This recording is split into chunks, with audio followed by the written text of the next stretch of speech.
Buenos días, alumnos. El tema que vamos a ver hoy es el de cereales. Para hablar de cereales nos tenemos que remitir al capítulo del Código Alimentario Argentino, el capítulo 9, denominado Alimentos Farináceos, donde vamos a encontrar todas las normas respecto a cereales, harinas y otros derivados. Para comenzar, vamos a definir lo que es cereales en el artículo 643 del Código Alimentario Argentino. Dice que se entiende por cereales a las semillas o granos comestibles provenientes de las gramíneas. Acá podemos aclarar que las gramíneas son plantas herbáceas cuya floración es en forma de espigas. Dentro de esas espigas se encuentran los granos de cereales. Pertenecen a este grupo el trigo, el maíz, el arroz, la cebada, el centeno, la avena, el sorgo. El código también establece cuáles son los requisitos que deben reunir estos granos, para el consumo humano. Y dice que los granos deben contener no más del 15% de humedad. Deben estar libres de impurezas y de productos extraños como materias terrosas o parásitos. Deben encontrarse también en buen estado de conservación, es decir, no deben presentar alteración, como por ejemplo estar averiados o fermentados. También explicita el código que se permite en algunos cereales el abrillantado, que también se denomina pulido o glaciado, en aquellos cereales que son descortezados, como por ejemplo el arroz. Este abrillantado se puede realizar utilizando glucosa o talco en una proporción no mayor al 0,5% del peso. También está permitido realizar el blanqueamiento, el cual se realizará con anhídrido sulfuroso en una concentración no mayor a 400 miligramos por kilogramo. Vamos a repasar brevemente lo que es la estructura del grano. Conocer la estructura del grano de cereal es muy importante para poder entender cómo el procesamiento afecta el valor nutritivo, la composición química del producto final. Básicamente, en la estructura del grano encontramos 4 partes. En primer lugar, todas las membranas externas compuestas por el pericarpio y por la testa. Tanto el pericarpio como la testa se conocen como el salvado del grano. Esta porción representa el 15,5% del grano. Otra parte que encontramos es el germen, que representa el 2%. Hablamos de un porcentaje promedio en estos casos. Y la última porción es el endospermo, que representa el 82,5% del grano. En este cuadro que les presento podemos ver cómo las distintas partes que conforman la estructura del grano varían entre los distintos cereales. Así podemos ver que el salvado se encuentra en mayor proporción en el grano de avena.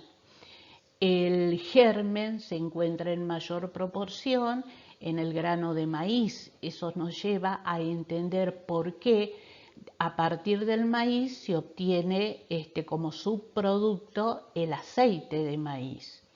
Y el endospermo, que es la parte que se encuentra en mayor proporción dentro del grano, podemos destacar el trigo y el arroz como los cereales que tienen un mayor contenido de endospermo. Acá también cabe considerar qué es lo que contiene cada parte del grano. Por ejemplo, el pericarpio es una estructura fibrosa que contiene celulosa y hemicelulosa fundamentalmente. También contiene minerales y contiene vitaminas como por ejemplo la niacina. Esta parte del grano es la primera que se elimina cuando se realiza el procesamiento del grano.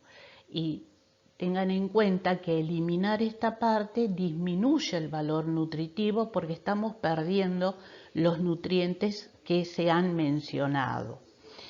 En la testa, por ejemplo, se encuentran también pigmentos como carotenoides. En la capa de aleurona básicamente encontramos proteínas. Estas proteínas tienen una función enzimática, son las enzimas que van a actuar sobre los hidratos de carbonos que hay dentro del grano.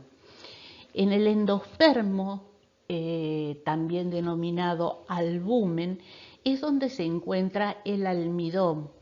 Es la porción amilácea o porción almidonosa del grano.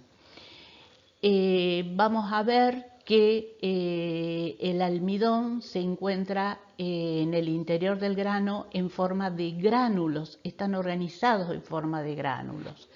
Y esos gránulos se acumulan dentro de una matriz proteica. Esas proteínas es lo que se conoce como proteínas estructurales o también denominadas proteínas de reservas. Estas proteínas en aquellos cereales que son posibles de utilizar en panificación son las proteínas que dan lugar a la formación del gluten, el cual se formaría luego de una hidratación y del amasado correspondiente. Y dentro del germen se encuentran las grasas, también encontramos algunas vitaminas como por ejemplo el tocoferol.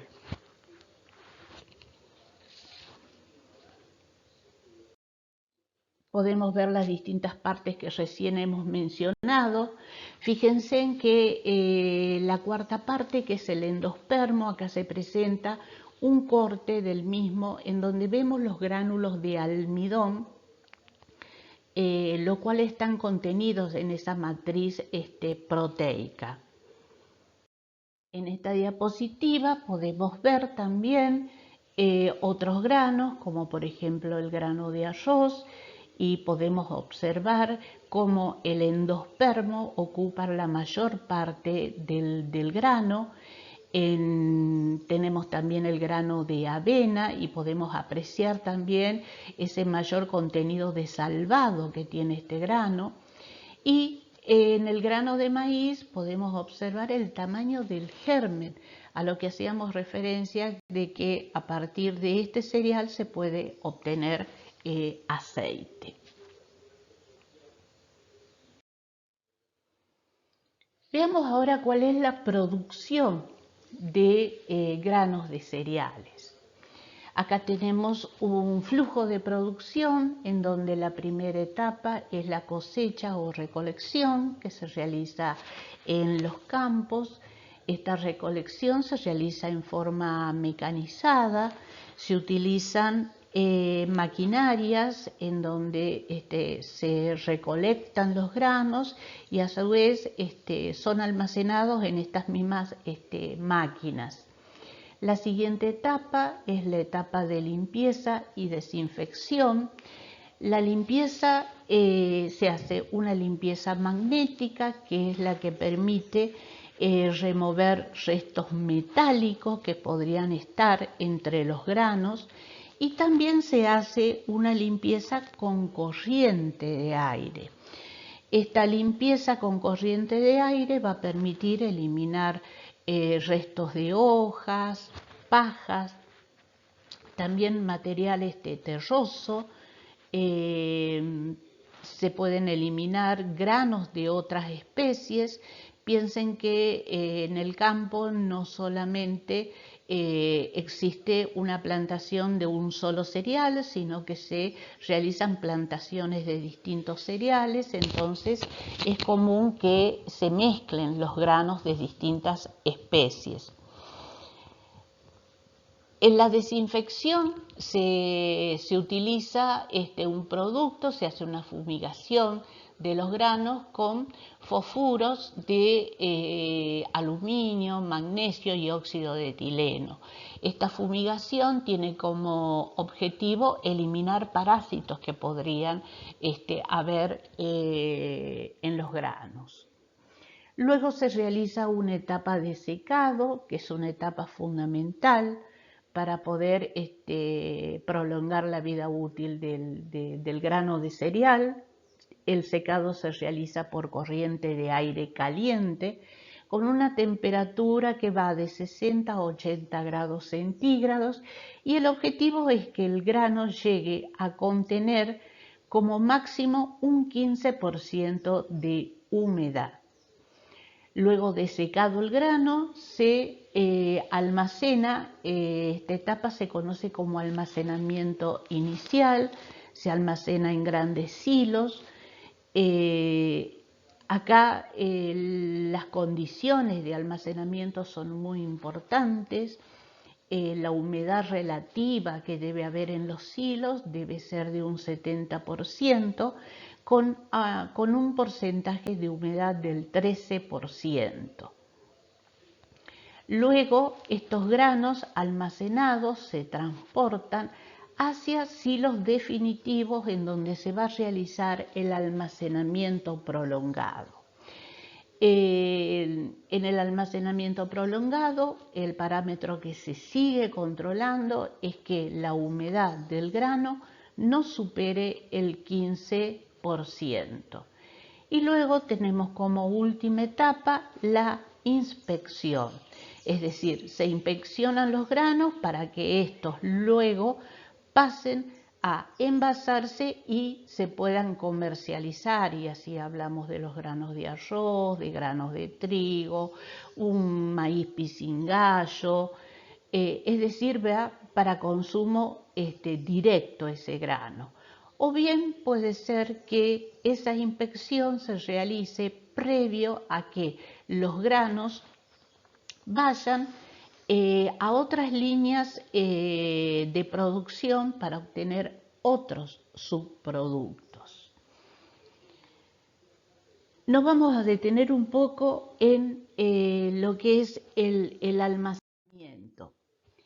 El objetivo del almacenamiento, como decíamos, es conservar el grano de trigo, el grano de cualquier cereal, durante tiempos prolongados. ¿Cuál es la finalidad de controlar ese almacenamiento, de realizarlo en estos silos? En primer lugar es preservar el grano de ataques de roedores o insectos, que son plagas muy comunes vinculadas a este tipo de alimento.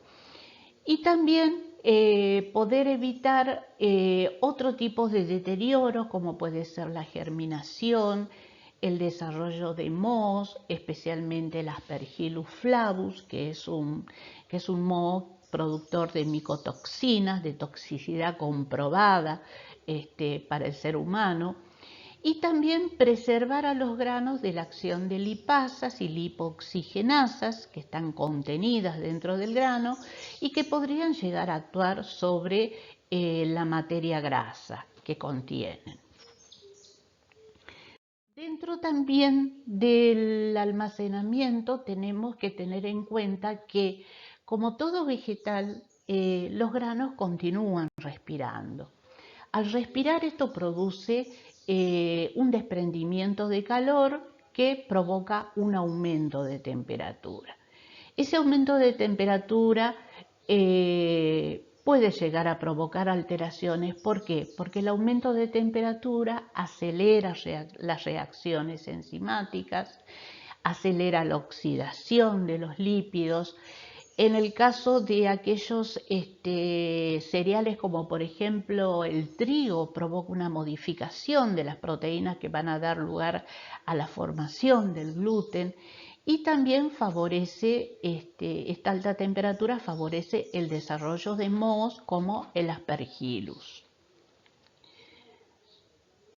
Para poder evitar todas estas alteraciones es necesario aplicar el criterio SLAM. El criterio SLAM apunta o da relevancia a 4 condiciones que son necesarias para una buena conservación de los granos durante el almacenamiento. El criterio SLAM es una sigla en donde el primer parámetro o requisito para evitar las alteraciones apunta hacia la sanidad. Cuando hablamos de sanidad, estamos diciendo que es necesario que los silos estén limpios con la finalidad fundamentalmente de controlar las plagas como insectos y roedores, que decíamos que eran las plagas vinculadas a los granos de cereales. El segundo parámetro es el llenado de los silos, el cual debe ser adecuado, ya que se pueden provocar daños en los granos, originando así puertas de entrada a peligros que van a provocar la alteración de los mismos. Otro parámetro importante es la aireación. La aireación es necesaria para generar una atmósfera de almacenamiento adecuado a este propósito, que es la de preservar por un tiempo prolongado los granos. La aireación va a permitir enfriar y controlar los cambios de temperatura que se producen, por lo que ya habíamos desarrollado respecto a la respiración de los granos, que genera calor.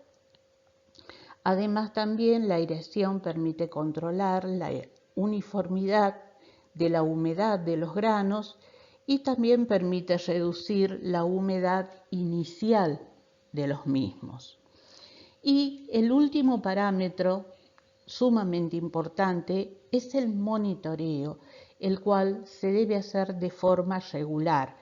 ¿Qué se va a monitorear? Se va a monitorear el porcentaje de humedad, la humedad relativa, la temperatura, la aireación y la limpieza de los hilos. Cuando se monitorea, se registran estos parámetros que se están monitoreando, para lo cual es muy necesario utilizar planillas en donde se van a asentar todos los controles que se van realizando. Todo esto apunta a que el contenido de humedad de los granos que están almacenados no supere el 15%.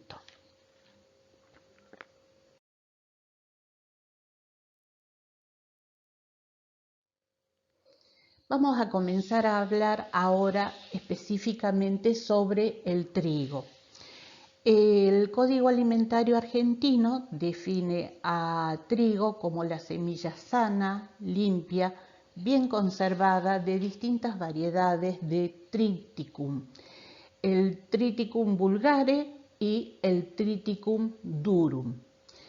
Es decir, que el trigo lo podemos clasificar en 2 grupos.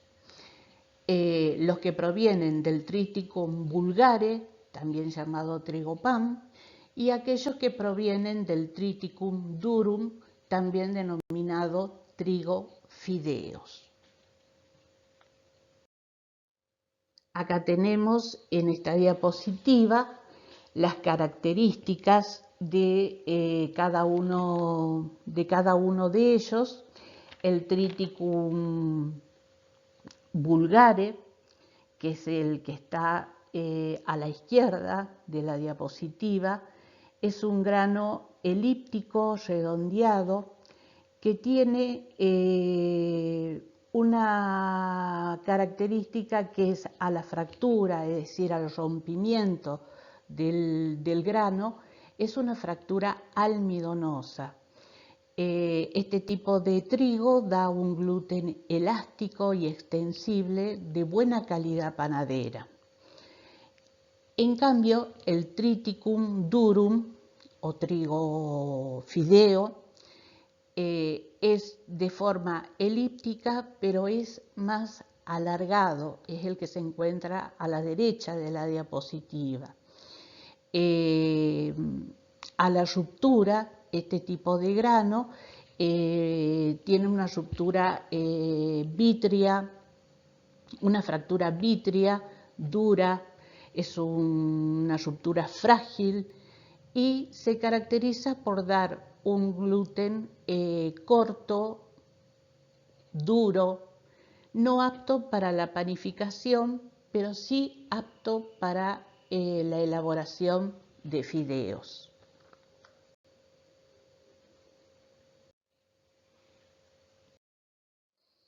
Otras variedades de trigo que reconoce el Código Alimentario Argentino es el trigo espelta y el trigo sarraceno o alfarfón. Ustedes van a encontrar ahí la definición de los mismos y siempre como una semilla sana, limpia y bien conservada y de las especies de cuál deriva cada tipo de trigo. ¿Cuál es el control de calidad que se le realiza al grano de trigo?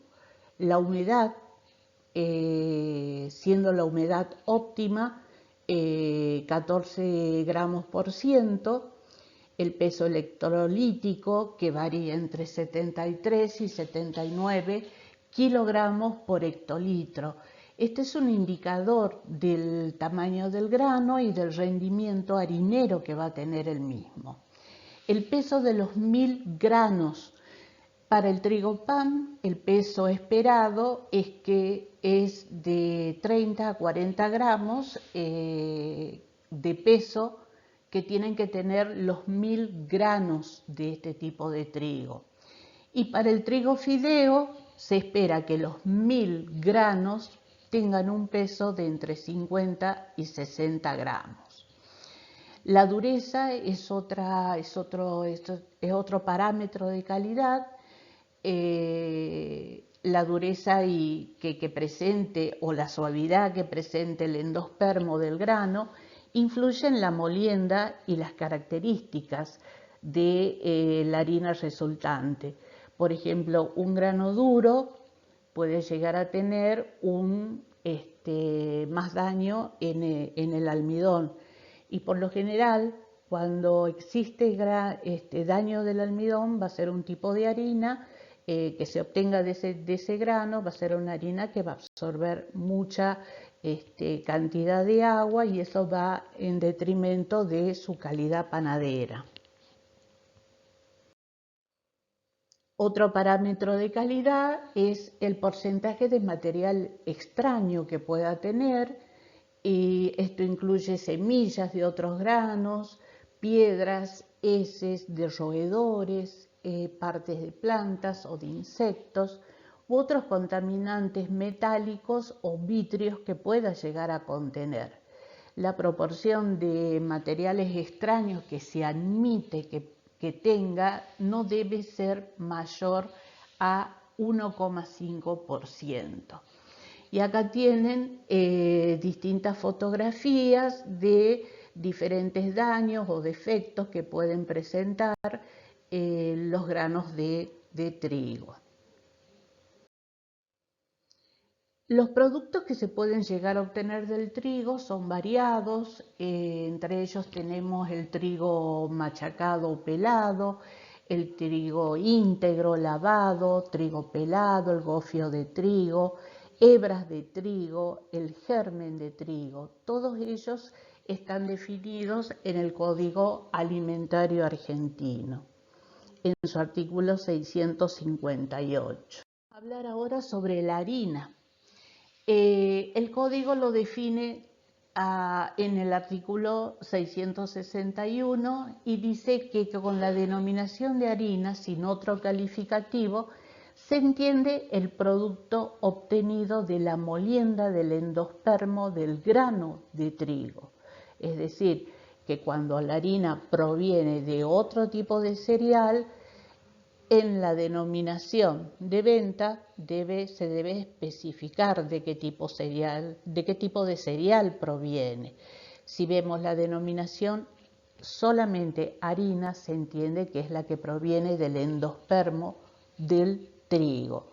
Es decir, que las distintas harinas que comercialmente encontramos disponibles son aquellas que se obtienen de la molienda gradual y metódica del endospermo.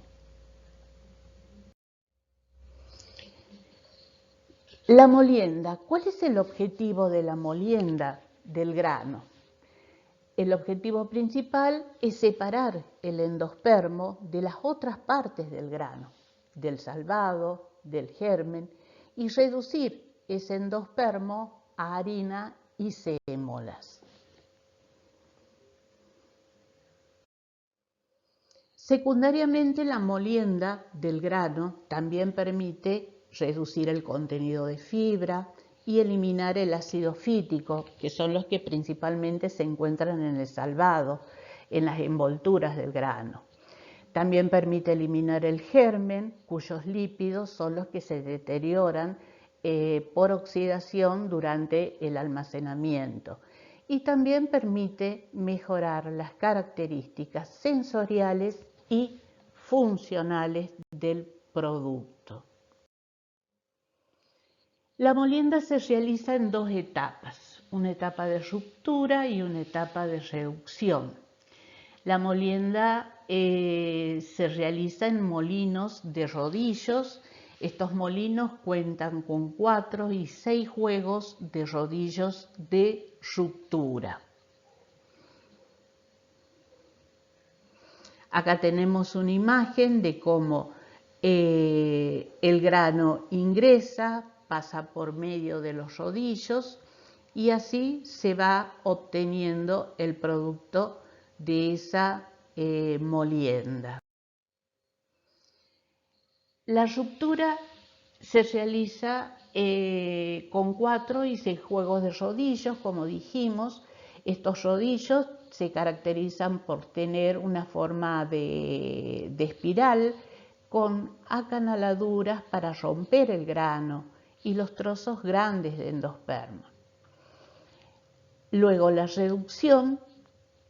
Para este también se emplean otros 4 a 6 juegos de rodillos, pero estos rodillos son suaves, son lisos, que lo que hacen es pulverizar los pedazos grandes de endospermo hasta convertirlos en harina.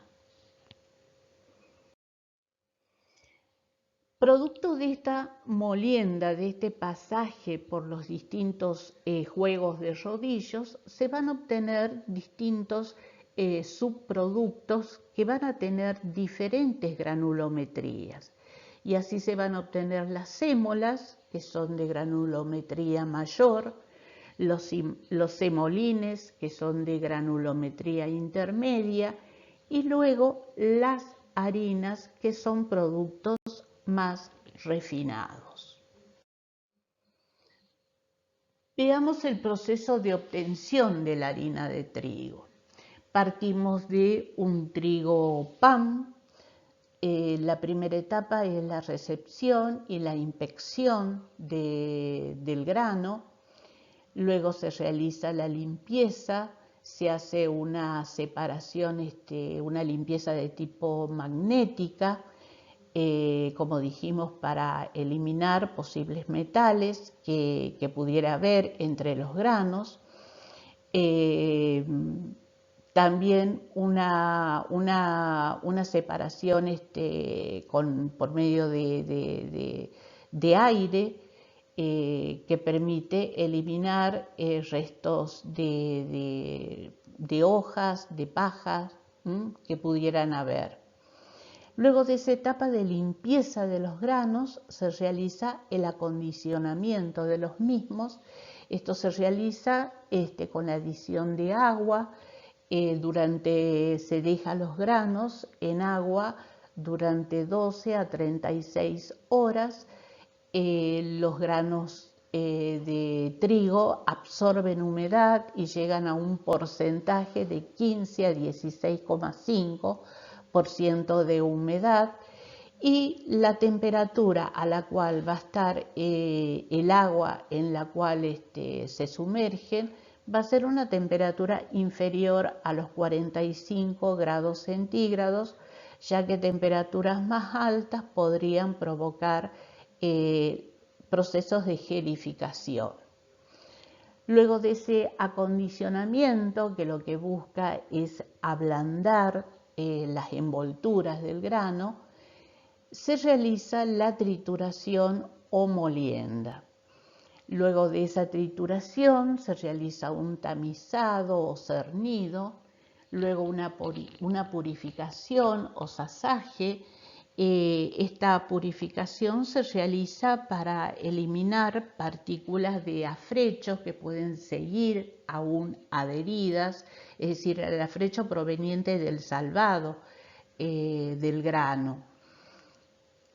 Luego se realiza la reducción o compresión, luego la incorporación de aditivos y fortificación, que se acuerdan que cuando vimos la fortificación de algunos productos, citamos la que se realiza en las harinas por resolución, por ley 25.630, en cuanto a que a la harina se le adiciona hierro, ácido fólico, vitamina B1, vitamina B2 y niacina. Luego, finalmente, se realiza el envasado. Entre las etapas posteriores a la trituración o molienda, el tamizado, la purificación y sasaje, esos son procesos que se repiten pasando el grano por estos rodillos que comentábamos anteriormente, y se van obteniendo los distintos subproductos del grano: el afrechillo, las sémolas, los semolines, que antes mencionábamos. Las harinas se comercializan de acuerdo a una tipificación. Para esa tipificación se utilizan ceros, y así tenemos harinas de medio cero hasta harinas de 4 ceros. Las harinas de medio cero son harinas menos refinadas, tienen una granulometría gruesa, tienen un color oscuro, característico. ¿Por qué? Porque son harinas que contienen partes del salvado del grano.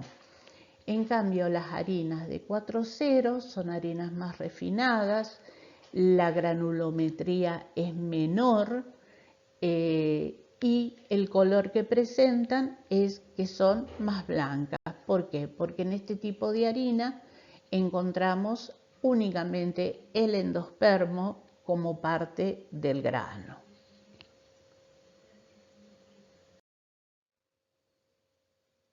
Acá tenemos un cuadro de tipificación de harinas y los valores que presentan cada tipo de harina en cuanto a porcentaje de humedad, porcentaje de cenizas, la absorción que tienen estas harinas, que se miden en función de la cantidad de agua que absorben 100 gramos de harina, y el volumen de pan calculado de acuerdo al volumen que se obtiene a partir de 100 gramos de harina. Y aquí podemos observar en la primera columna los distintos tipos de harina: 4 ceros, 3 ceros, 2 ceros, 1 cero y medio cero. Fíjense en ustedes que el contenido de humedad oscila entre 14,5 y 15 gramos por ciento. El contenido de cenizas, a medida de que desciende el número de ceros, el porcentaje de cenizas se va incrementando.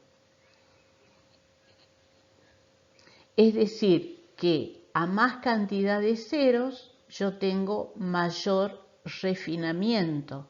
La harina más refinada tiene menor contenido de cenizas. Ahora podemos observar que respecto a la absorción es que a mayor contenido de cenizas, mayor va a ser la absorción de agua. Y respecto al volumen de pan, podemos decir que a mayor contenido de cenizas, menor va a ser el volumen de pan que se obtenga.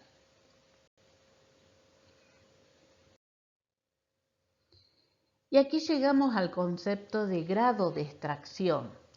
El grado de extracción se lo define como la cantidad de kilos de harina que se obtienen con 100 kilogramos de trigo. El grado de extracción se expresa en porcentaje.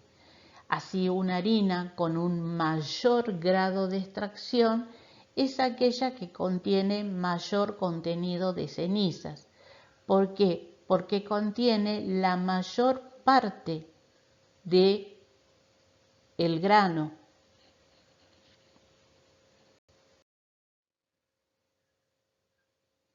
En el siguiente cuadro podemos ver, de acuerdo a la tipificación, el contenido de cenizas y el grado de extracción. Una harina 4 ceros y 3 ceros se la clasifica como una harina normal y que tiene un grado de extracción de 67 a 72%. Una harina gruesa, que corresponde a las harinas de 1 cero y de medio cero, tiene un grado de extracción que va de un 82 a un 92%, y acá hemos agregado también a este cuadro la harina integral o harina Graham, la cual el contenido de cenizas no será mayor a 2,3 gramos por ciento y tiene un grado de extracción del 98 al 100%. Es lo que se considera como una harina integral, es decir, encontramos prácticamente el grano de trigo completo.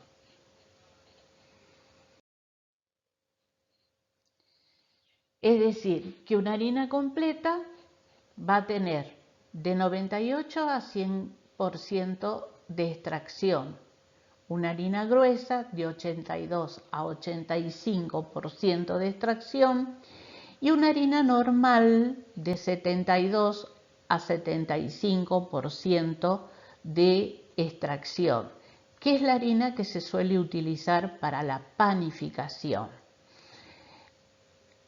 A menor grado de extracción, yo tengo harinas que son de color más blancas, son las llamadas harinas normales.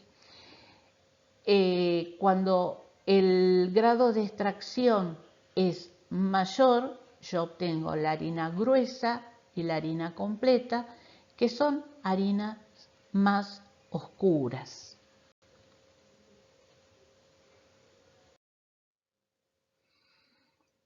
Acá tenemos un gráfico en donde vemos cómo varían los distintos componentes de acuerdo a los distintos componentes como fibra, lípidos, proteínas y glúcidos, de acuerdo al grado de extracción.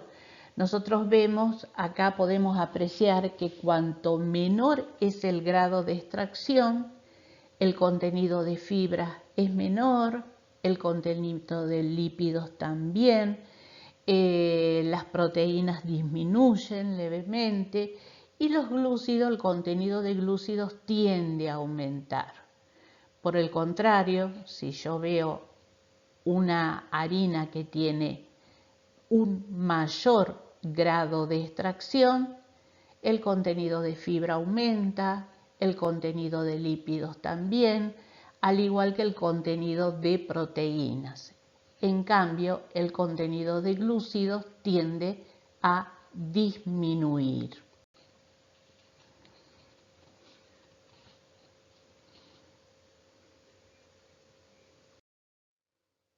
Y lo mismo podemos observar respecto al contenido de vitaminas y minerales que tiene la harina. A menor grado de extracción encontramos menor contenido de ácido nicotínico, de vitamina B1, de vitamina B2. Hay menor contenido de hierro, menor contenido de calcio y también podríamos hablar que tienen un menor contenido de cenizas totales.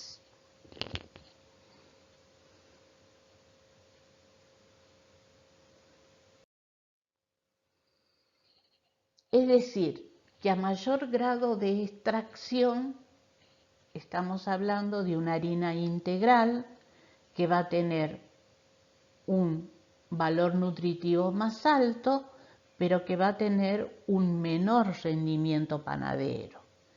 Y a menor grado de extracción, lo que se obtiene es una harina refinada que va a tener menor valor nutritivo, pero va a tener un mayor o un más alto rendimiento panadero.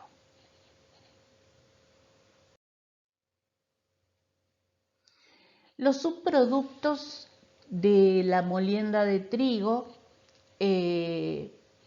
podemos mencionar la harina integral, la sémola, el semolín, la sémola de cocción rápida, el afrecho o salvado, el afrechillo, semita, el rebacillo, el almidón, son todos subproductos que resultan de moler el grano de trigo.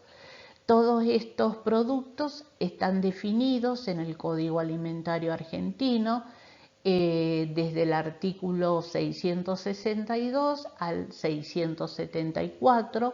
Ustedes allí pueden consultar la definición, las características de estos productos y cómo se rotularán este tipo de alimentos. A manera de ejemplo, acá les cito la definición de harina integral. Fíjense en ustedes que el código dice que según el grado de molienda se admiten 3 tipos de harinas integrales, la gruesa, la mediana, la fina, y que van a tener este tipo de harinas un contenido de humedad que no debe ser mayor al 15,5% y el contenido de cenizas no será mayor a 2,3 gramos por 100 gramos de producto. Esta tabla de composición química, digamos, es esta manera de un cuadro comparativo en donde tenemos la composición química de la harina integral y la harina refinada. Y acá marcado en rojo vemos los nutrientes que realmente son diferentes en una harina y en otra. y así nos referimos a lípidos, al contenido de fibra, al contenido de vitaminas, al contenido de minerales, algunos llegando a tener una cantidad de 4 a 5 veces mayor en la harina integral que en la harina refinada.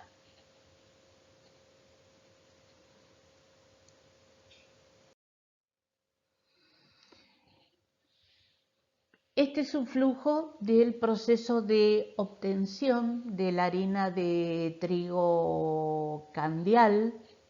La harina de trigo candial es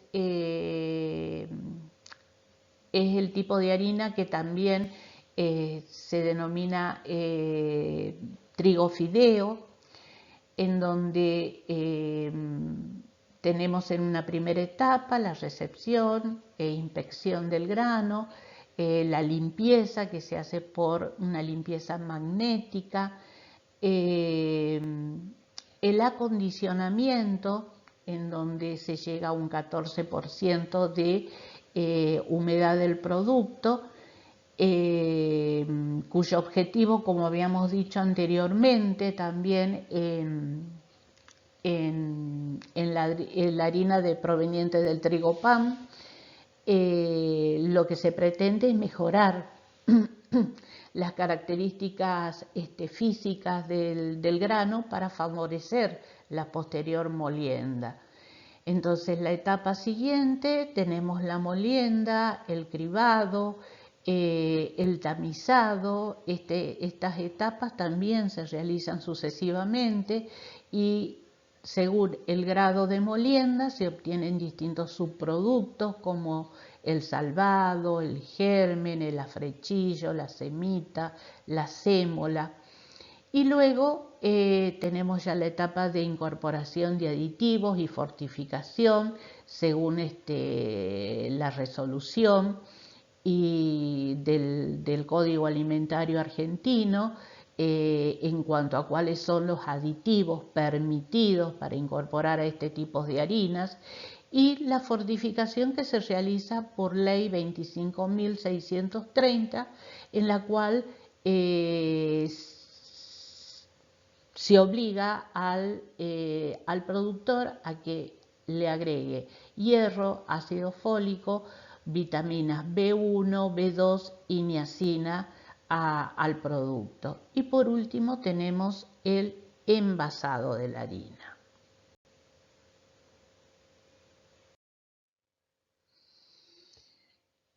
A la harina también al igual que los granos que hacíamos control de calidad, a la harina de trigo panadero también se le pueden realizar distintos tipos de control de calidad. Hay que considerar acá que la harina, una vez que es elaborada, esta se almacena y durante ese almacenamiento experimenta un proceso de maduración con la finalidad de mejorar esa aptitud para la panificación. El almacenamiento de la harina se debe realizar bajo condiciones estrictas, de tal manera que el contenido de humedad se mantenga bajo. A temperaturas menores a 20 grados centígrados se admite un contenido de humedad que puede oscilar de un 10 a un 15%, y cuando hablamos de temperaturas mayores a 20 grados centígrados, el contenido de humedad debe ser del 9%.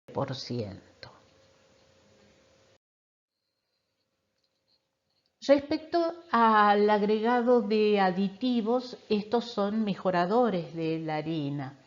Estos mejoradores se agregan para acelerar el proceso de maduración, y los aditivos permitidos por el Código Alimentario Argentino son sales de calcio, sales de amonio, L-cisteína.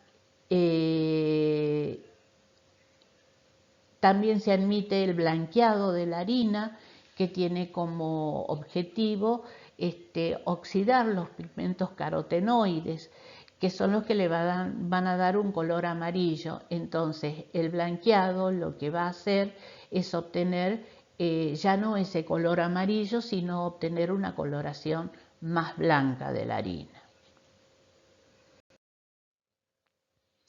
Las condiciones óptimas de almacenamiento de la harina de trigo será un ambiente donde haya una humedad relativa del 70%, vigilando siempre el porcentaje de humedad que debe tener el producto de 14 a 15%, la temperatura del ambiente en el cual deben estar almacenados será de 15 grados centígrados. Se deberá cuidar que haya una buena circulación de aire, lo que hablábamos de la aireación que se necesita, y que sean apilados los sacos de harina sobre tarimas de madera.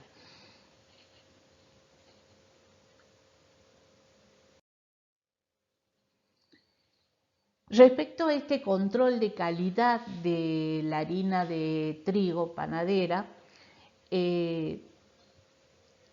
los controles de calidad apuntan a controlar la composición y el rendimiento panadero. También se pueden aplicar, controlar distintas propiedades reológicas, propiedades fermentativas y también características sensoriales. Dentro de la composición de los controles de calidad que hacen a la composición y al rendimiento panadero, se controla humedad por deshidratación estufa, este método que nosotros conocemos para determinar el porcentaje de humedad, que lo hemos visto en los trabajos prácticos. Y volvemos a este porcentaje de humedad que establece el Código Alimentario Argentino, que no debe tener más de 15 gramos por ciento de humedad. Otro control de calidad es el contenido de cenizas. Se determinará en muflas a temperaturas de 900 a 920 grados centígrados. Otro parámetro a controlar es el gluten, que finalmente es el que determina la calidad o la aptitud que tiene la harina para elaborar pan.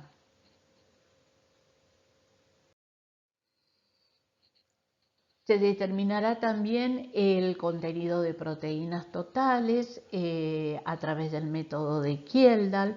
En este caso, el factor que se aplicará para convertir gramos de nitrógeno a gramos de proteínas es de 5,7 para el trigo. Existe una correlación entre el contenido de proteínas con el contenido de gluten. Otro parámetro a controlar es la absorción de agua, que como decíamos es la cantidad de agua que absorben 100 gramos de harina. En general podríamos decir que una harina que tiene un mejor rendimiento panadero tiende a tener una mayor absorción de agua.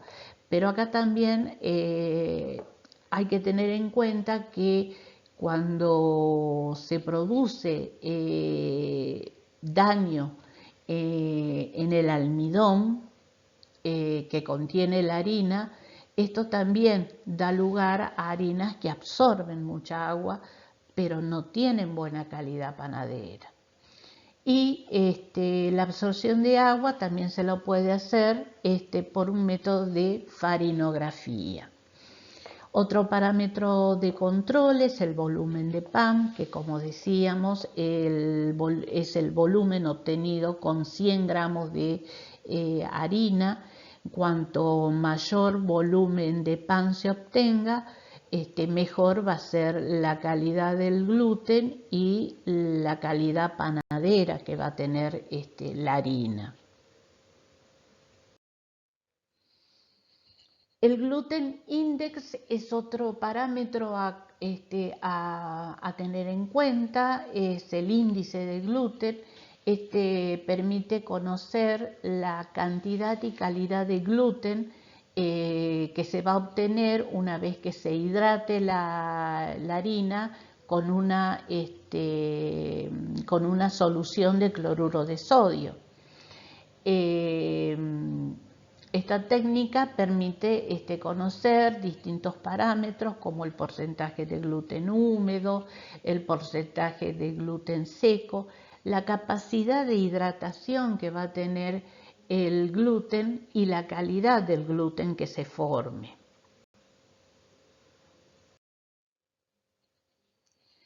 De acuerdo a la calidad del gluten, nosotros tenemos distintos tipos de harina. Las harinas fuertes son aquellas que tienen un índice de gluten de 90% y más.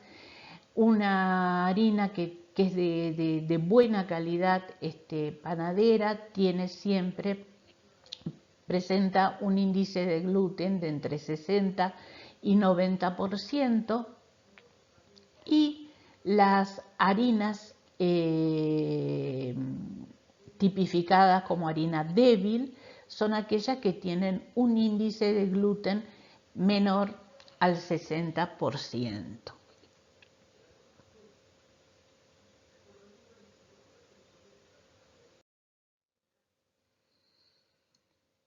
En cuanto a la valoración de propiedades reológicas de la harina, podemos nombrar el ensayo alveográfico.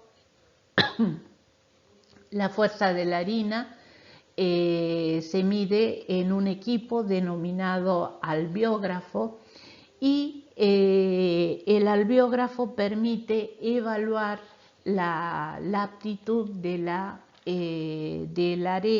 harina según el uso posterior que se le va a dar. Este tipo de ensayo se correlaciona con el componente gluten, es decir, la capacidad de formación y las características del gluten que se va a formar.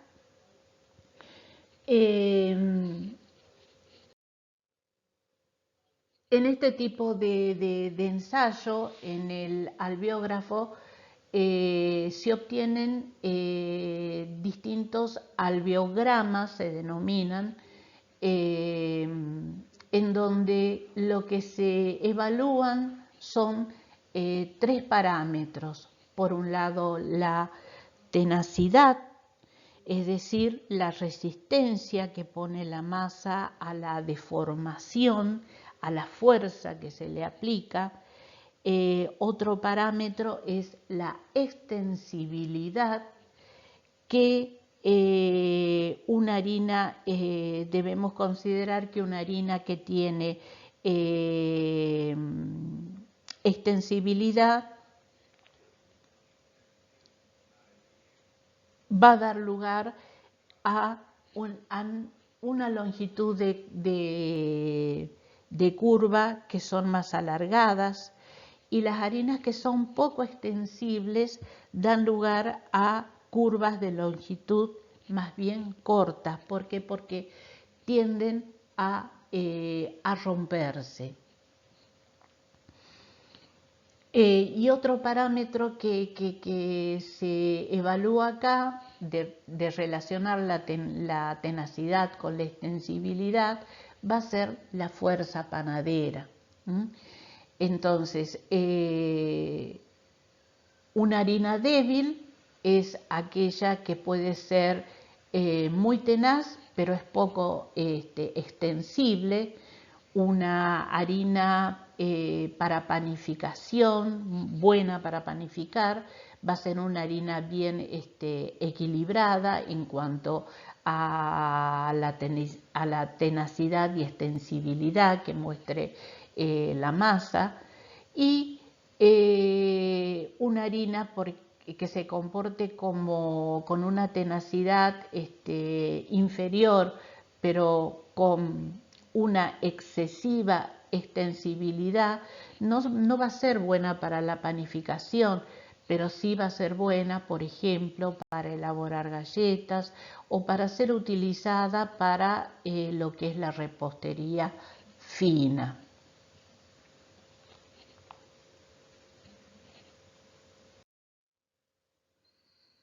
Otro tipo de ensayo para valorar estas propiedades reológicas que se deben observar en una harina es el ensayo farinográfico, que con este ensayo, este ensayo se realiza en un equipo denominado farinógrafo y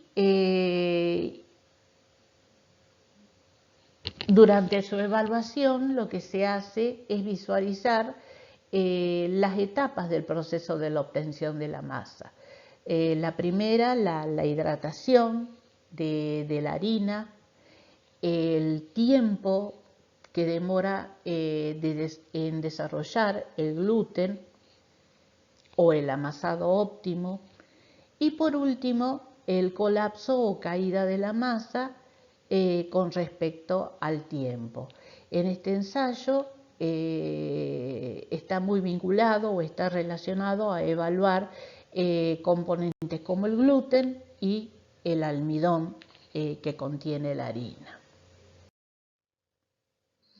Y así tenemos que harinas con buena calidad panadera tienen mayores valores de absorción de agua, tienen mayor tiempo de desarrollo del gluten y son más resistentes al amasado. Y acá tenemos graficado una harina que es panificable, o sea, óptima para la panificación, y tenemos también graficado cómo se comportaría una harina débil o floja que no es óptima para la panificación.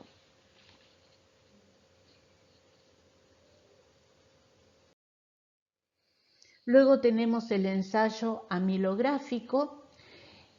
Acá lo que se va a determinar son las variaciones de la viscosidad de la harina suspendida en agua en función de la temperatura y de la fuerza que se le aplica, y se relaciona a evaluar el componente almidón de la harina. Este tipo de ensayo amilográfico también permite por ahí, en algunos casos, poder determinar si la harina estuvo expuesta o no a la acción enzimática.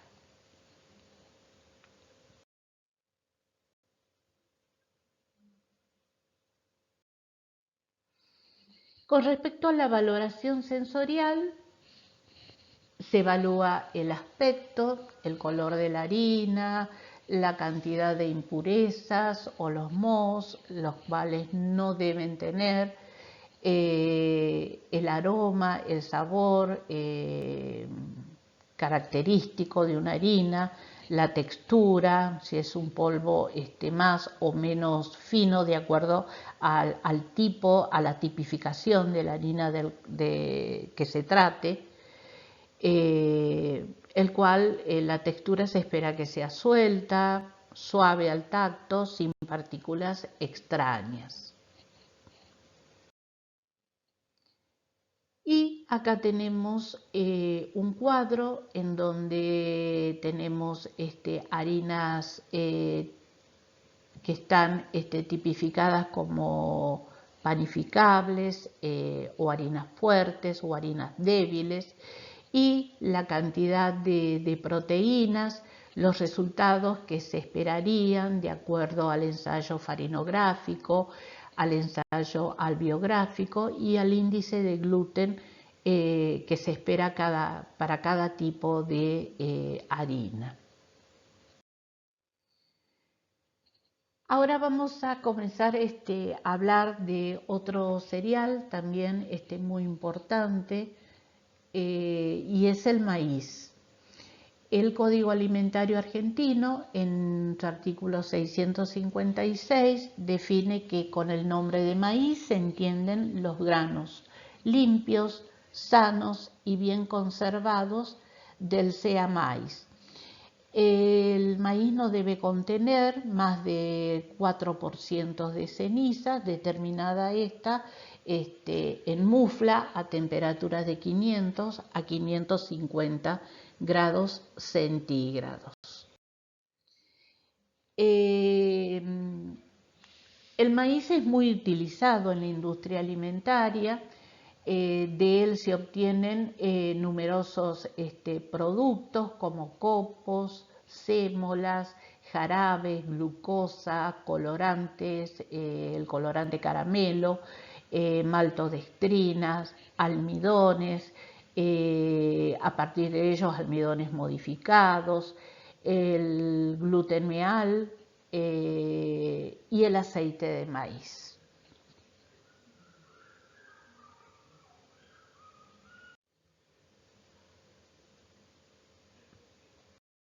En esta transparencia observamos la estructura del grano, un poco la habíamos visto ya en la parte inicial.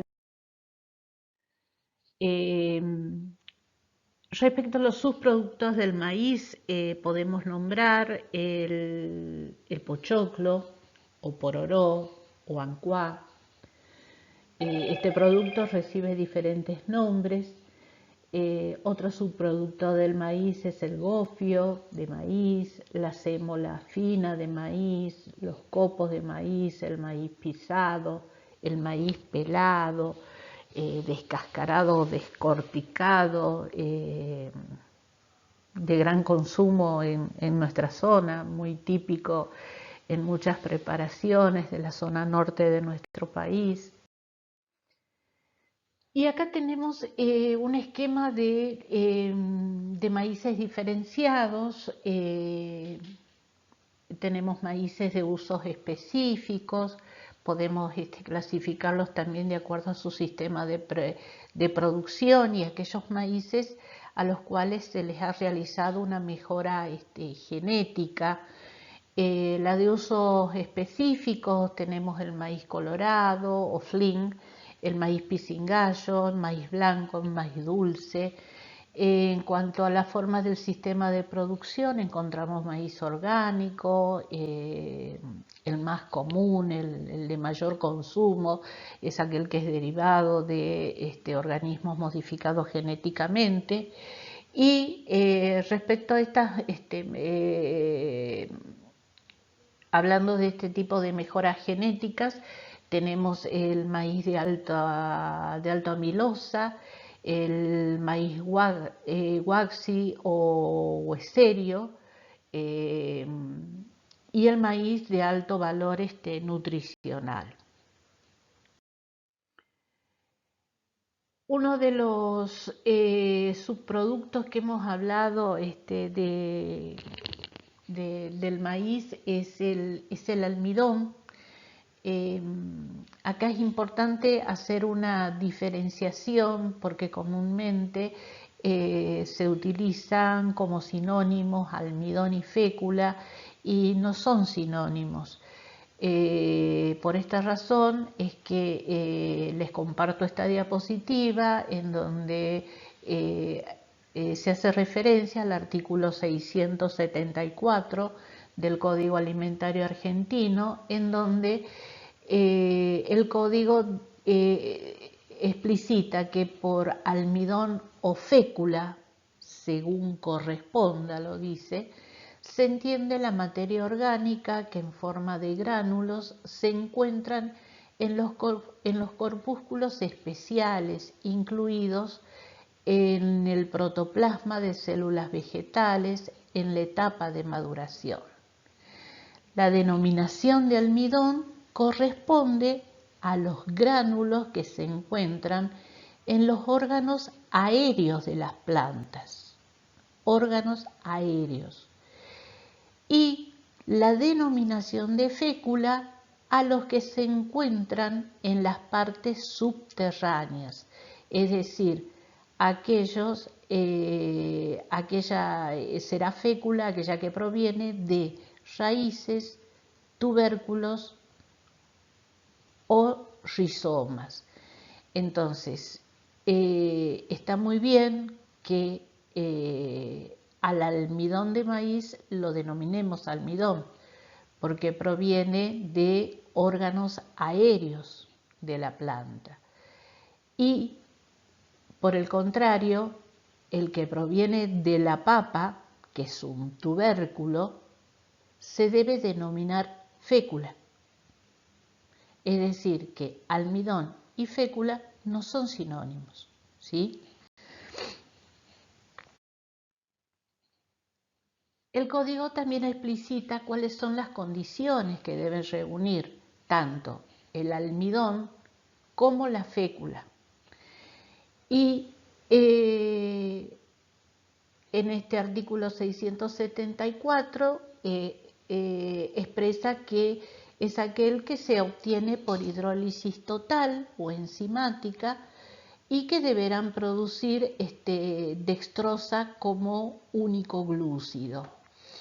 La morfología de los gránulos de almidón variará de acuerdo al vegetal de origen y al examen microscópico con luz polarizada, y siempre presentarán la birefringencia típica. Se presentarán en forma de polvo fino o grumos friables. La humedad máxima permitida en el almidón es un 15%, 0,5% de cenizas, 0,15% de nitrógeno total y grasas, 0,30% de celulosa, 5% de acidez. Podrán contener anhídrido sulfuroso, utilizado para blanquear, y como máximo 80 miligramos por kilogramo de peso. Podrán contener como máximo 3 miligramos de arsénico por kilogramo y 5 miligramos de plomo por kilogramo. El almidón, como ustedes lo saben, está formado por amilosa más amilopeptina. Conformado así el almidón, cuando se le agrega agua, se produce la hidratación de este almidón. Si a su vez, además de sumarle agua, le sumamos calor, el almidón gelatiniza, y cuando se produce posterior a la gelatinización un enfriamiento, se produce la retrogradación del almidón.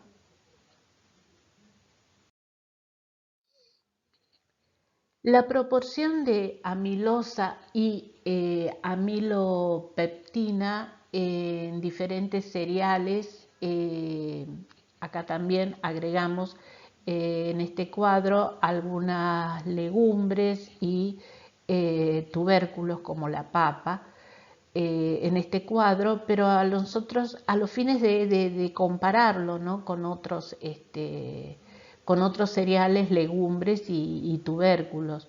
Pero fíjense, en este cuadro lo que nos interesa es el maíz serio o waxy, que se llama, que contiene un 100% de amilopeptina, y el amilomaíz o maíz rico en amilosa, que contiene un 77% de amilosa y un 23% de amilopeptina.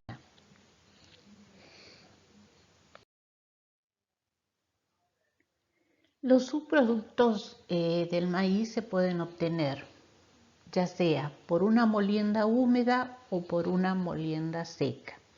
Vamos a comenzar con los subproductos del maíz que se obtienen por molienda húmeda. Dentro de este flujo de producción, la primera etapa es la de inspección y limpieza del grano. Luego tenemos la maceración, la cual se realiza en agua a 50 grados centígrados con anhídrido sulfuroso al 0,2% durante 30 a 40 horas. Luego de la maceración se realiza la trituración o molienda, luego la desgerminación, la cual se realiza por flotación, es decir, eliminar el germen del grano y destinar ese germen para la elaboración de aceite de maíz. Luego se realiza la separación en hidrociclones y se obtiene, por un lado, almidón y por otro lado, proteínas y fibra.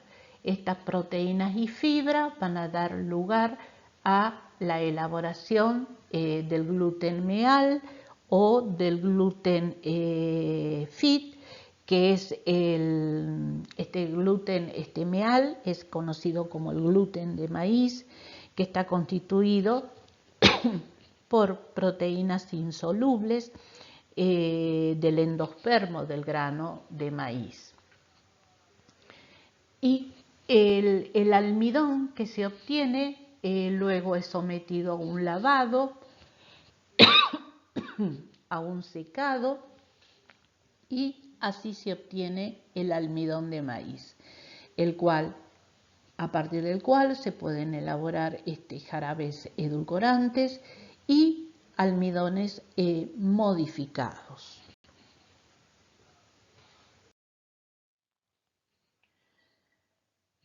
Estos edulcorantes,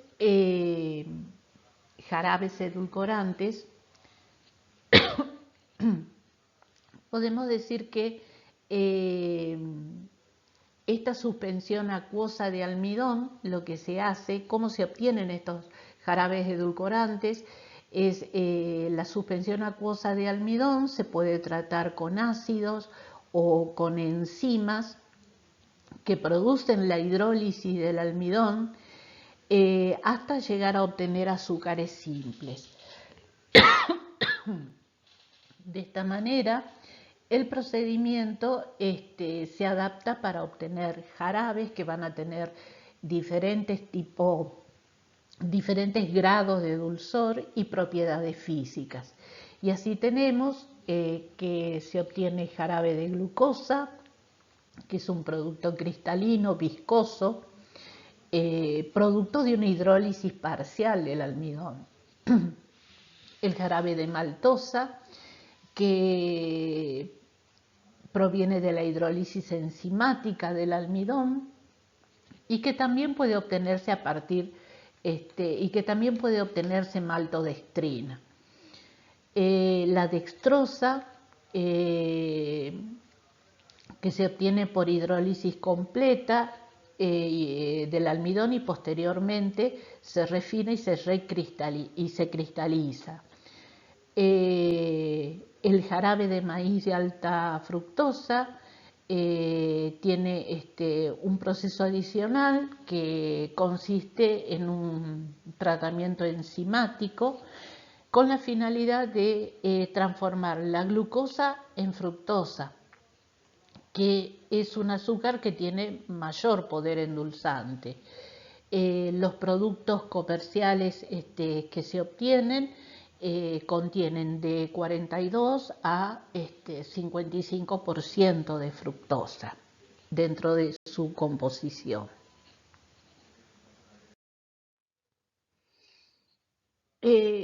Acá tenemos, en este cuadro se presenta la composición del almidón de maíz.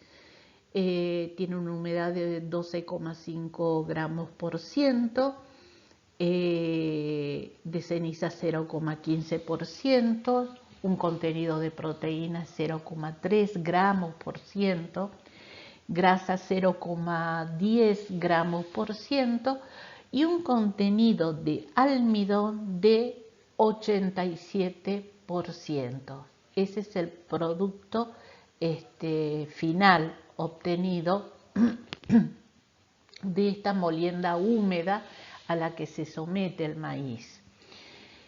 La propiedad más importante que se puede observar en los almidones de uso alimentario es la apariencia visual que otorga, la transparencia u opacidad de las pastas o del gel formado.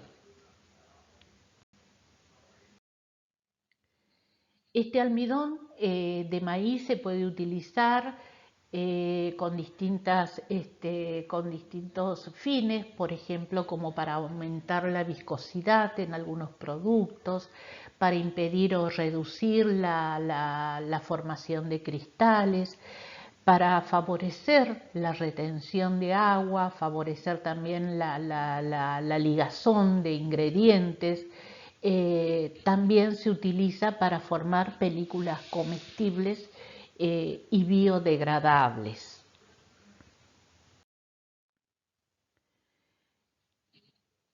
Se sabe que a nivel industrial el almidón nativo, es decir, el almidón tal cual como se obtiene del grano, el uso en la industria ofrece dificultades o limitaciones, como por ejemplo este almidón nativo tiene baja resistencia a los esfuerzos de corte.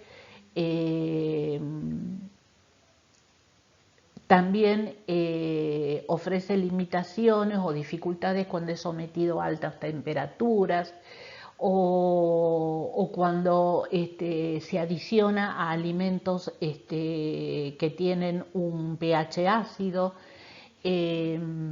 Otra dificultad que se observa es que se produce sinéresis cuando se agrega a alimentos que van a ser congelados o refrigerados. Pero todas estas limitaciones o estas dificultades que encuentra la industria alimentaria se pueden superar realizando una modificación de la estructura del almidón nativo. Esta modificación puede ser química o puede ser física. Es así como surgen los almidones modificados. En el artículo 674 del Código Alimentario Argentino se expresa que los almidones que han sido modificados químicamente son considerados como ingredientes, ¿sí? Por lo tanto, se mencionarán dentro de la lista de ingredientes como tal, como almidones modificados. En cambio, los almidones nativos y los almidones que han sufrido una modificación física o enzimática serán mencionados en la lista de ingredientes simplemente como almidones. Los almidones modificados químicamente que sean utilizados por la industria alimentaria deberán responder, dice el Código Alimentario, a las especificaciones establecidas por el Códex Alimentarius.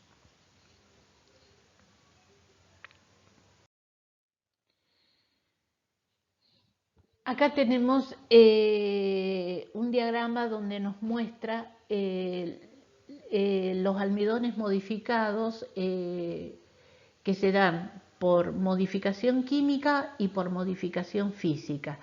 Los modificados químicamente, dentro de estos almidones tenemos los almidones oxidados, los almidones entrecruzados, que son los acetilados y propilados, los almidones despolimerizados por vía ácida, por pirólisis o enzimáticamente, los sustituidos y estabilizados, y los almidones modificados dentro de los almidones modificados físicamente tenemos aquellos que han sido tratados con agua, o aquellos que son sometidos a calentamiento, o aquellos que se someten a extrusión.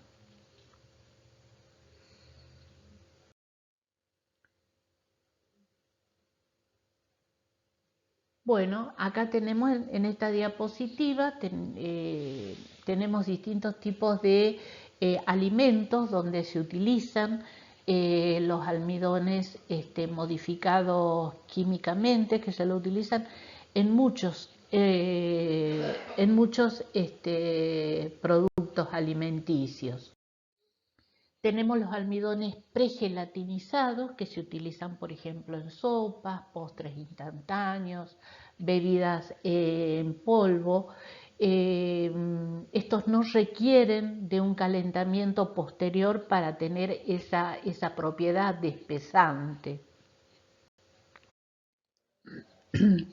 Bueno, en sopas deshidratadas tenemos que también se utilizan almidones pregelatinizados. Este tipo de almidón se obtiene de pasar los gránulos cocidos por extrusión o por rodillos y luego se someten a un proceso de secación. Este tipo de almidón tienen los pregelatinizados, se disuelven fácilmente en agua fría o en agua tibia. Entonces, con ello se logra una rápida hidratación, un adecuado, los gránulos experimentan un hinchamiento,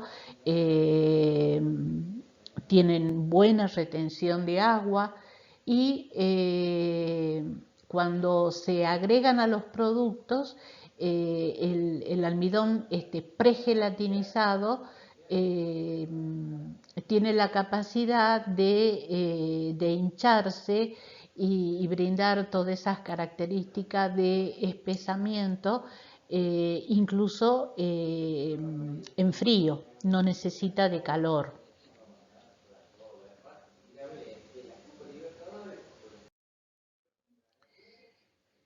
En productos expandidos se utilizan almidones extruidos. Estos se utilizan para proporcionar a los productos textura, una estructura crujiente y también brindarle expansión. Dan volumen a los productos acabados. En productos congelados se utilizan almidones acetilados. La característica es que por efecto de la congelación se produce una separación del agua bajo la forma de cristales, dando así una gelificación y una exudación cuando el producto es descongelado.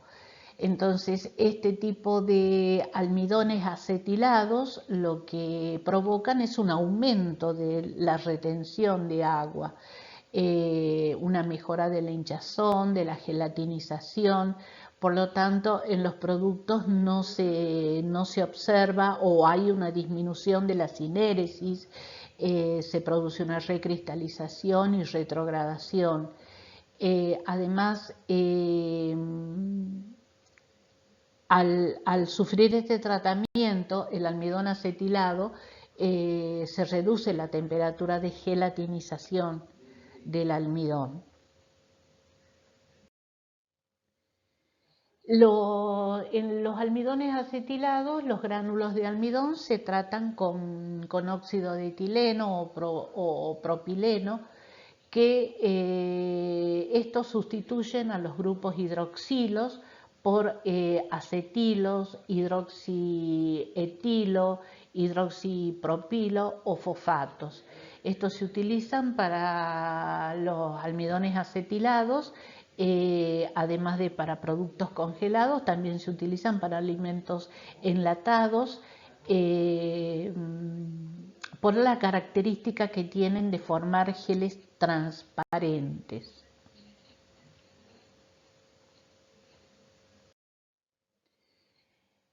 En la elaboración de caramelos se utilizan almidones hidrolizados enzimáticamente. Lo que se produce es que se acortan algunas cadenas de polisacárido, obteniendo así pastas que cuando se calientan presentan poca viscosidad, mientras que se logran texturas gomosas con los geles que se forman en frío. También se utilizan almidones hidrolizados por ácidos en la elaboración de coberturas de tortas. Son hidrolizados con ácidos los almidones son hidrolizados con ácido para disminuir la viscosidad, por lo que pueden ser utilizados en caliente y en altas concentraciones. Al tener una viscosidad reducida en caliente, se facilita la cocción, se mantienen las propiedades de formación de gel. El grado de hidrólisis se expresa mediante la fluidez del almidón. Cuanto mayor es la fluidez del almidón, menor es la viscosidad. Esto permite una gran concentración de sólidos y una disminución en el tiempo de secado.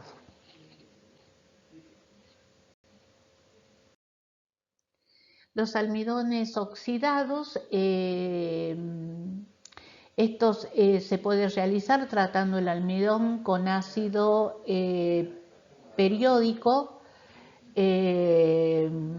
obteniendo productos de aplicación en industria, tanto de la industria papelera y en la industria de los de curtido.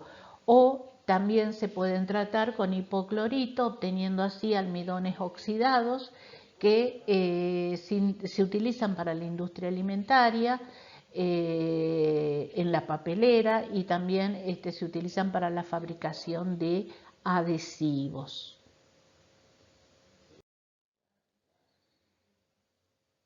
Dentro de los almidones modificados, hasta ahora vimos los almidones modificados químicamente. Dentro de los almidones modificados físicamente están los almidones tratados con agua, es decir, los sometidos a pregelatinización, los almidones sometidos a calentamiento, donde se experimenta una destrinización. Cuando se trata a 200 grados centígrados más un tampón alcalino, se obtiene menor viscosidad e higrospicidad en el producto. Cuando se tratan a 100 grados centígrados más ácido clorhídrico, se obtienen dextrinas poco solubles en agua, con una mayor retrogradación. Y a 150 grados, y los tratados a 150 grados centígrados a 220 grados centígrados más ácido clorhídrico, en ellos se observa una repolimerización, se observa poca hidrólisis, dextrinas solubles en agua, estas retrogradan poco y baja la viscosidad. Otra modificación física es la extrusión, y que se hace en los pregelatinizados en seco. Los almidones, este tipo de almidones se utilizan en alimentos que se desarrollan una viscosidad en frío, es decir, una viscosidad instantánea.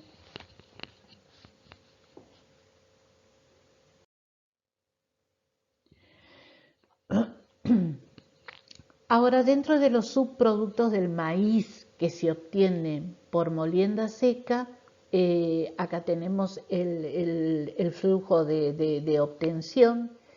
Tenemos como primera etapa la inspección y la limpieza, luego la degerminación para, como decíamos, a partir de ese germen elaborar el aceite, luego un tamizado, una molienda, nuevamente un tamizado, y se obtienen dos tipos de productos, la sémola de maíz y los cereales para desayuno. Acá tienen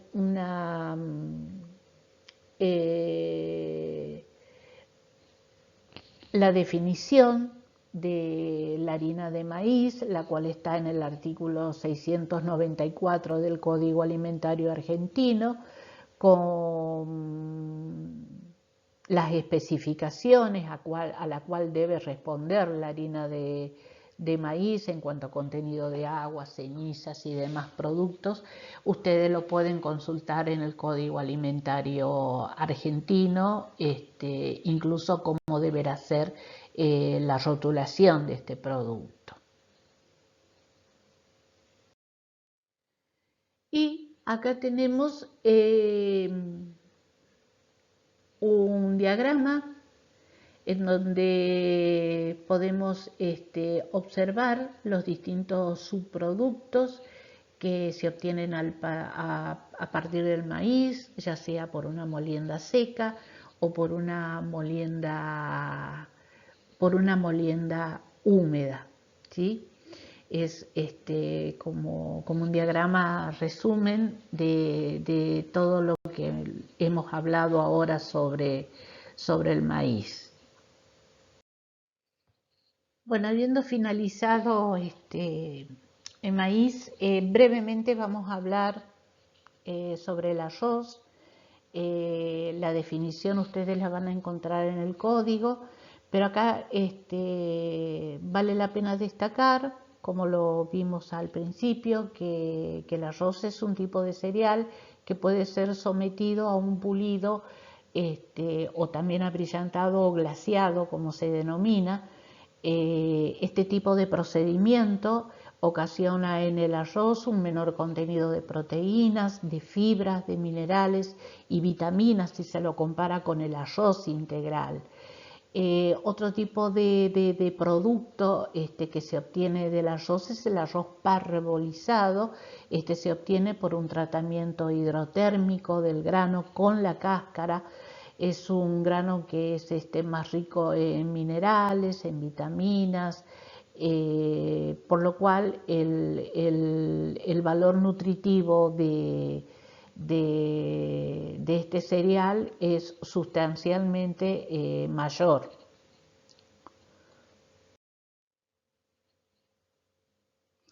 Bueno, y ahora viene como un apartadito, como un anexo a la clase de cereales, unas diapositivas sobre granos andinos.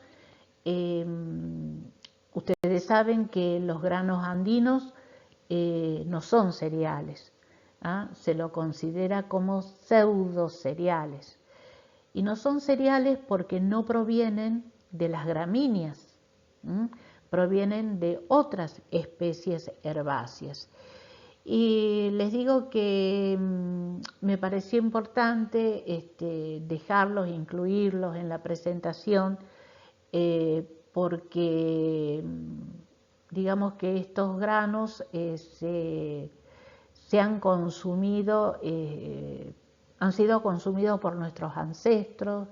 Hoy se está revalorizando su cultivo, su producción, el consumo en distintas preparaciones. Entonces es importante que ustedes sepan las características de estos granos andinos, como por ejemplo la quinoa,